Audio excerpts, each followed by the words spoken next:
Assalamualaikum warahmatullahi wabarakatuh. Kaifa halukum? Bagaimana kabarnya kalian pada hari ini? Semoga semua dalam keadaan sehat dan selalu dalam lindungannya.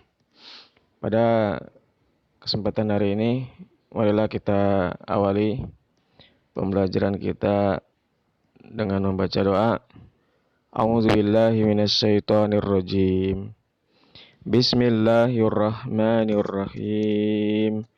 Raditu billahi rabba wa bil islami dina wa bi muhammadin nabiyya wa rasula rabbi zidni ilma warzuqni fahma Allahumma la sahla illa ma ja'altahu sahla wa anta taj'alul husna idza syi'ta sahla. Amin. Baiklah, pada kesempatan hari ini kita akan mempelajari materi fikih, yaitu bab ketiga atau pelajaran ketiga tentang ketentuan kurban. Silakan kalian buka buku kalian pada halaman 49. Pada semester 2 kali ini kita akan mempelajari tentang atau memahami ketentuan berkurban, yang mana pada bab ini tujuan pembelajarannya adalah: pertama, siswa mampu menjelaskan pengertian kurban; yang kedua, siswa mampu menjelaskan hukum berkurban; yang ketiga, siswa mampu menjelaskan waktu pelaksanaan kurban; keempat, siswa mampu menyebutkan syarat-syarat hewan yang sah untuk berkurban; 5, siswa mampu menyebutkan jenis-jenis hewan kurban; 6, siswa mampu membedakan antara penyembelihan hewan untuk kurban dan penyembelihan untuk yang lainnya; 7, siswa mampu memahami tata cara penyembelihan hewan kurban yang benar; 8, siswa mampu mendemonstrasikan tata cara kurban; dan yang ke-9, siswa mampu menjelaskan manfaat dan hikmah berkurban. Baik, kita lanjutkan pada halaman berikutnya. Dibuka pada halaman 53 ya.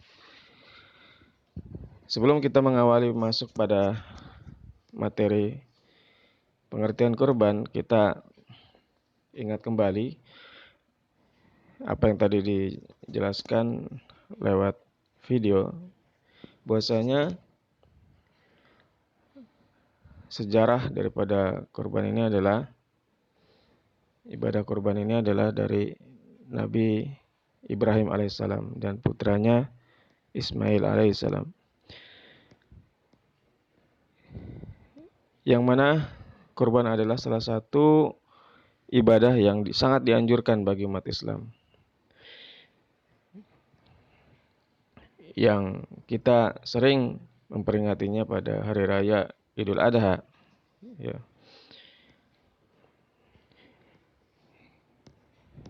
Pada saat berkurban adalah dalam rangka untuk mendekatkan diri kita kepada Allah dan sebagai penghormatan kepada Nabi Ibrahim alaihissalam dan putranya Nabi Ismail. Dan kita, Nabi Muhammad SAW, menganjurkan atau mensyariatkan kepada umatnya untuk berkurban.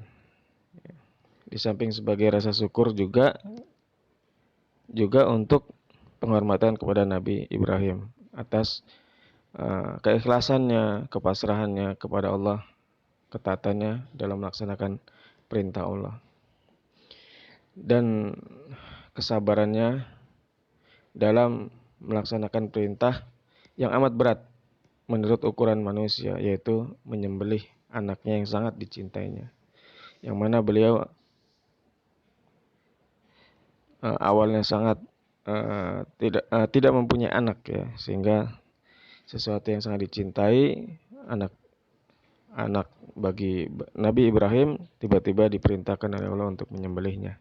namun beliau lakukan demi ketaatan kepada Allah. Baiklah, masuk yang bagian pertama adalah pengertian kurban. Kurban sendiri adalah berasal dari bahasa Arab, qoroba yakrubu kurbanan, yang artinya mendekatkan diri, maksudnya mendekatkan diri kita kepada Allah. Sering disebut udhiyah atau nahr ya. Nahr, kalau nahr itu berasal dari apa? Fasholli li rabbika wanhar, nahr artinya kurban ya. Yaitu dilaksanakan pada hari raya Idul Adha atau ibadah haji. Kemudian untuk secara bahasa yaitu berasal dari kata qoroba yakrubu kurbanan, yang artinya secara bahasa mendekatkan. Sedangkan secara istilah syar'i yaitu menyembelih hewan kambing atau domba sebagai pengorbanan pada hari raya Idul Adha dalam rangka mendekatkan diri kepada Allah Subhanahu wa taala. Itu pengertiannya. Kemudian untuk yang B yaitu hukum berkorban. Hukum berkorban ini adalah sunnah muakkad dan makruh bagi yang mampu jika meninggalkannya gitu ya. Bapak ulangnya adalah hukumnya adalah sunnah muakkadah, sangat dianjurkan ya. Sunnah muakkadah itu sangat dianjurkan dan makruh, dibenci bagi yang meninggalkannya jika dia mampu melaksanakannya ya, itu.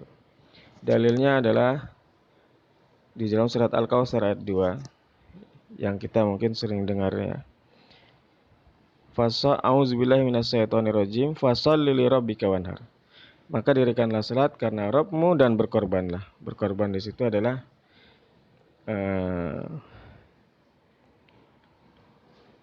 ibadah kurban ya, maksudnya ibadah kurban. Kemudian masuk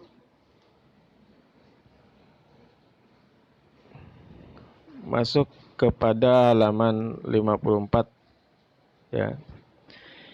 Yaitu waktu kurban. Ya, lihat di halaman 54, waktu kurban itu kapan? Yaitu sebelum sholat. Ya, setelah sholat. Setelah sholat dan pada hari tasyrik ya. Sementara sholat itu tanggal 10 ya, tanggal 10. Hari tasyriknya tanggal 11, 12, 13 ya. Ya, lebarannya itu tanggal 10. Lalu kita sholat Id ya. Dan sebelumnya tanggal 9 itu kita dianjurkan untuk berpuasa. Nah, waktu berkorban itu setelah sholat Id. Setelah sholat Id. Hadisnya mengatakan man zabaha qabla sholatah fa innama yazbahu li nafsihi wa man zabaha ba'da shalah faqad tamma nusukuhu wa asaba sunnatal muslimin. Barang siapa yang menyembelih sebelum sholat, maka sesungguhnya ia menyembelih untuk dirinya. Artinya, barang siapa yang menyembelih korban atau motong korban itu sebelum sholat, belum sholat itu, maka dia itu bukan dikatakan korban. Ya, itu pahalanya bukan pahala korban, pahala untuk motong biasa gitu, sembelih biasa. Wa man zabaha ba'da sholat, dan barang siapa menyembelihnya setelah sholat id, maka faqad tamma sholatahu, faqad tamma nusukahu, maka telah sempurnalah amalannya. Jadi itu yang diterima itu adalah setelah sholat id pelaksanaannya. Wa shaba sunnatul muslimin, dan mengikuti sunnah umat muslim. Nah, boleh diakhirkan, yaitu tidak motong pada atau tidak menyembelih pada hari raya tanggal 10, bisa di hari tasriknya itu tanggal 11, 12, 13. Karena hari-hari itu adalah disebut juga hari tasrik, itu adalah hari penyembelih. Sebagaimana diriwayatkan oleh hadis riwayat Ahmad, ayyamut tasriki ya, bisa dilihat di halaman 55, ayyamut tasyrik kulluha zabhun. Semua hari tasyrik adalah waktu untuk menyembelih. Ya, jadi tidak harus dihabisi pada hari raya atau tanggal 10, tapi bisa disembelih nanti pada hari tasyrik, yaitu 11, 12, 13, 3 hari kemudian ya. Baik, kita lanjutkan pada yang D, yaitu syarat-syarat hewan kurban. Syaratnya yang pertama adalah telah mencapai umur. Kambing itu tidak boleh kurang dari 1 tahun. Di bawah 1 tahun itu nggak boleh, minimal 1 tahun. Ya, yang disebut dengan al-jiz'u ya, itu namanya belum genap 1 tahun atau mendekati 1 tahun. Ya, minimal 1 tahun. Khusus biri-biri hendaknya berusia 1 tahun dan masuk tahun kedua atau lebih lah. Kalau untuk biri-biri itu atau domba ya, yang ada bulu-bulunya banyak itu 1 tahun lebih. Nah, itu baru telah capai umur. Kemudian untuk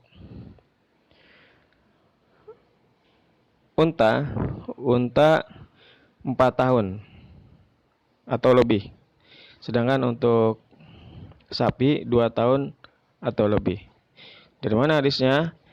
Rasulullah bersabda, la tazbahu illa musinnata illa ayyusara alaikum fatazbahu jaza'atan minad do'ni. Janganlah kalian menyembelih kecuali musinnah, kecuali jika kalian kesulitan untuk sembelihlah kambing jiz'ah yang berusia 6 bulan hingga 1 tahun. Janganlah kalian menyembelih kecuali musinnah, kecuali jika kalian kesulitan, maka sembelihlah kambing jiz'ah, yaitu berusia 6 bulan hingga 1 tahun. Ya, jiz'ah itu kambing yang berusia 6 bulan hingga 1 tahun. Ya, 6 bulan sampai 1 tahun boleh. Jadi 6 bulan boleh, minimal 6 bulan untuk kambing ya.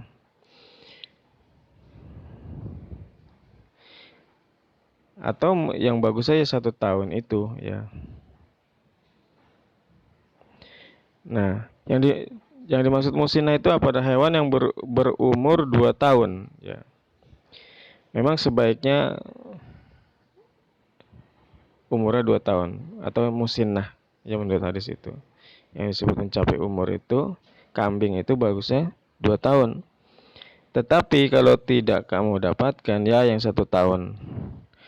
Juga kalau nggak dapat juga ya minimal 6 bulan ya. 6 bulan hingga 1 tahun. Itu minimal.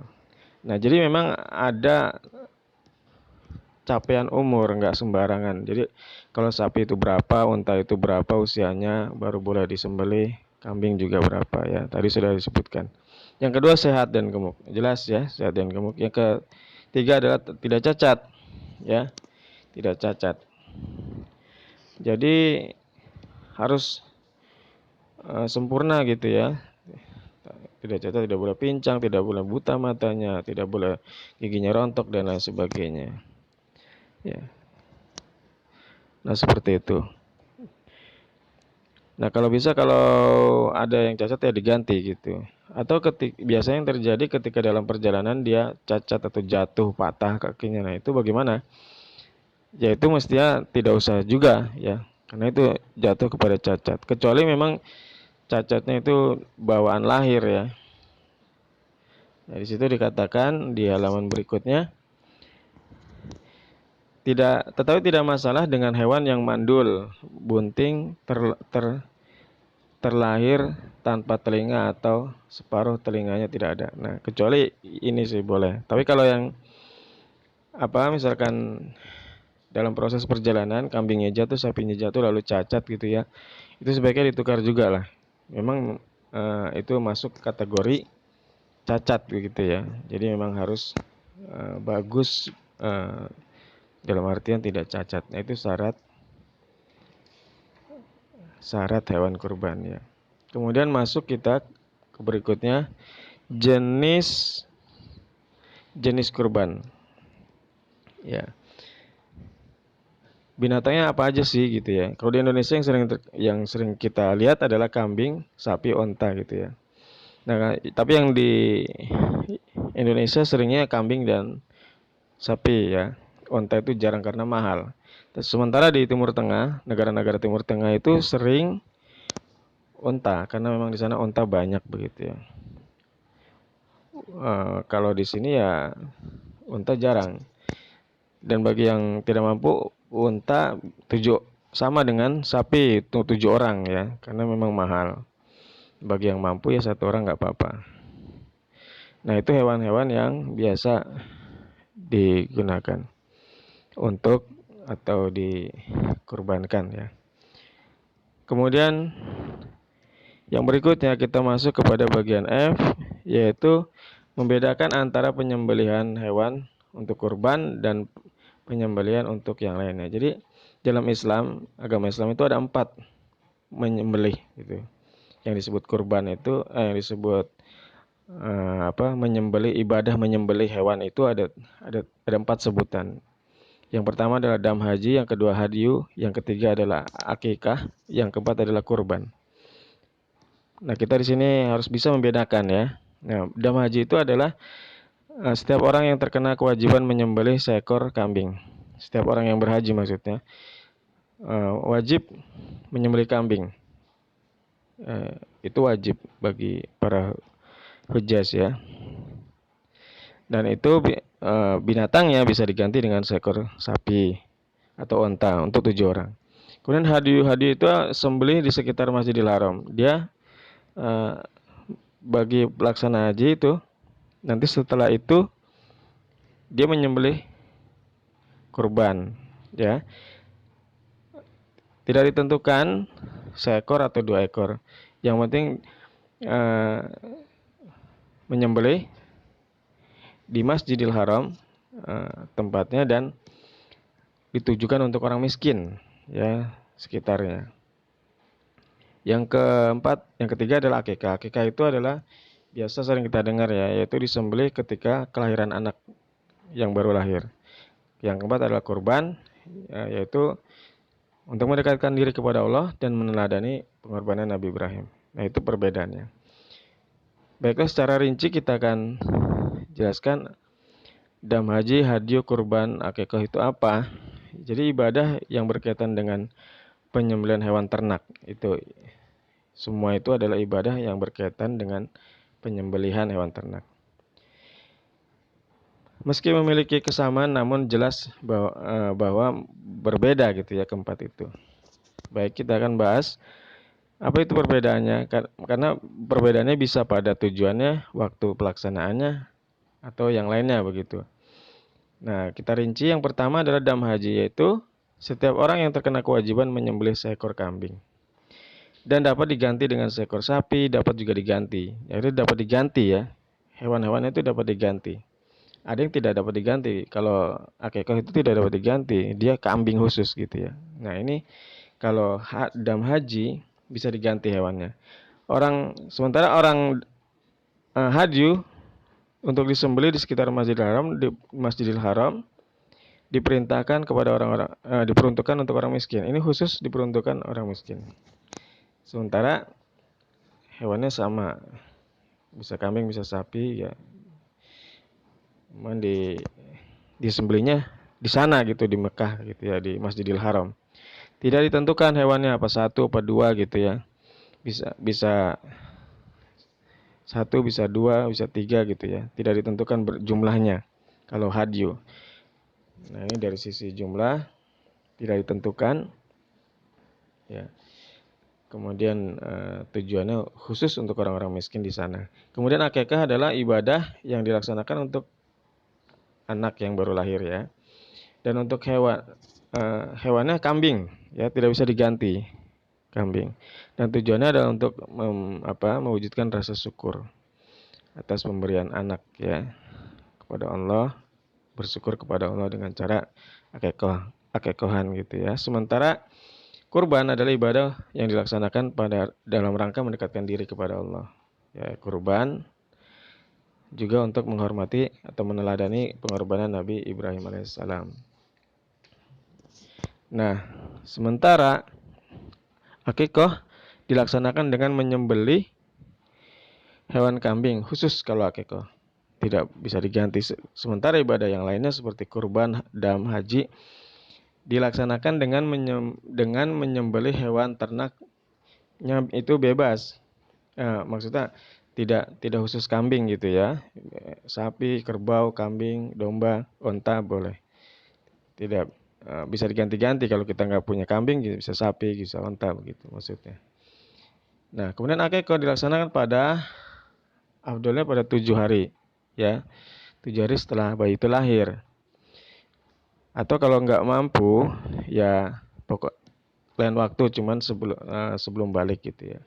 Sementara kurban, kalau waktunya adalah di hari raya Idul Adha dan 3 hari setelahnya itu hari tasyrik pada 11, 12, 13 Zulhijjah. Sementara dam haji, kalau untuk sembelihan dam haji pelaksananya bebas kapan saja. Asal penyembelihannya di tanah haram, itu di Mekah. Penyembelihnya di sana. Hadyu juga sama, cuman pelaksananya setelah kurban, yaitu setelah hari nahar, hari berkurban. Jadi tanggal setelah tasyrik berarti ya, setelah tasyrik. Atau setelah Idul Adha gitu ya kan, pada berkurban. Nah, dia setelahnya berbarengan dengan hari tasyrik. Kemudian daging akikah disunahkan untuk dimasak matang gitu ya, baru dibagikan. Sementara kalau yang kurban, hadyu maupun dam itu mentah. Bedanya itu. Nah, kemudian perbedaan yang berikutnya adalah akikah itu hanya sekali dalam seumur hidup, sementara kalau yang lainnya kurban, dam, dan hadyu itu tiap tahun. Itu perbedaannya, oke? Mudah-mudahan kalian pahami. Mudah-mudahan kalian paham ya apa yang Bapak sampaikan dan dapat dimengerti. Dan nanti akan kita lanjutkan pada season yang kedua. Baiklah, Bapak akhiri bila taufiq wal hidayah. Assalamualaikum warahmatullahi wabarakatuh.